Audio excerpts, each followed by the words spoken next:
बरसात की एक काली रात थी। घड़ी में ठीक 12 बजे थे। अमन अपनी बाइक से गांव लौट रहा था। रास्ते में घना जंगल पड़ता था, जहां लोग रात में जाना पसंद नहीं करते थे। कहते थे कि जंगल के बीच एक पुरानी हवेली है और वहां से रात को किसी औरत के रोने की आवाज़ आती है।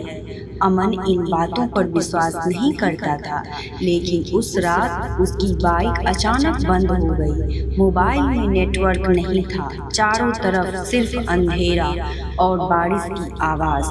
तभी दूर से उसे एक टूटी हुई हवेली दिखाई दी।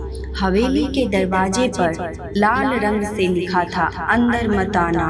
अमन डर गया, लेकिन बारिश से बचने के लिए वह अंदर चला गया। हवेली के अंदर अजीब सन्नाटा था।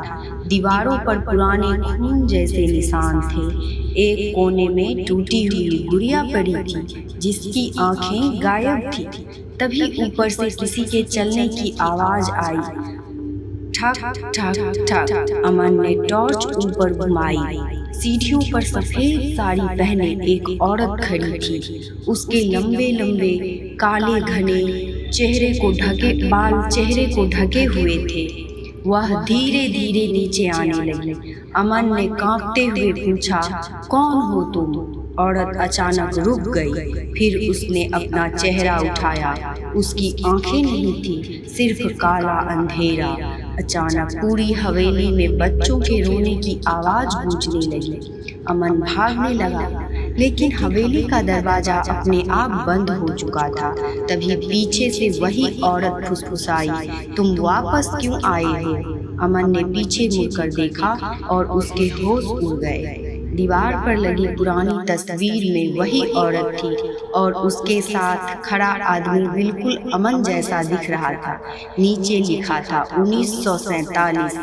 रमेश और उसकी पत्नी।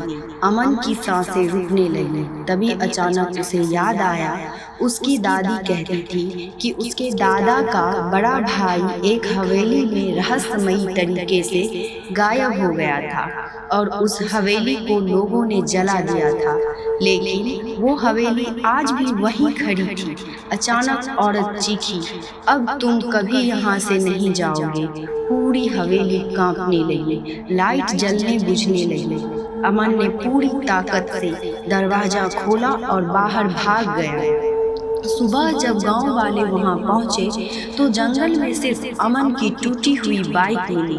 अमन कभी नहीं मिला, लेकिन आज भी बरसात की रातों में उस हवेली से एक आदमी की चीख सुनाई देती है, दरवाजा मत खोलना।